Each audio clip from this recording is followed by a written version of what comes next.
We continue to whittle away at the frame here, getting it right down to the frame, pulling the axles out. We have a lot of the brackets that have been on it off, battery tray, shocks, other type of flanges, skid plates, splash shields.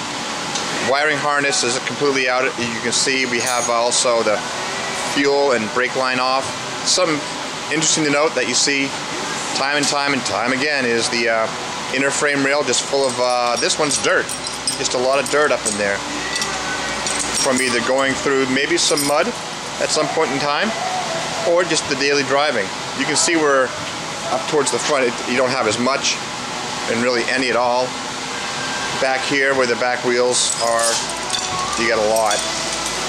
Then you have obviously nothing where it's not boxed, but either way, very common, but not a bad thing. Well, it could be a bad thing in the sense that this does retain moisture, and once it gets wet, it would take a long time for that to dry out. So that's why you have a lot of frames that have a lot of deficits right there in the box.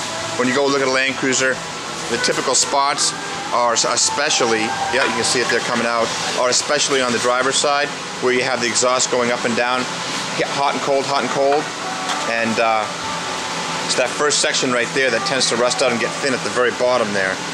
However, this is in very good shape. So again, once this is all aluminum oxide blasted, cleaned up, painted, it'll look sharp. It's a good candidate for this. I don't think we have to replace anything for leaf spring gussets or cross member or frame gussets. They're in really nice shape.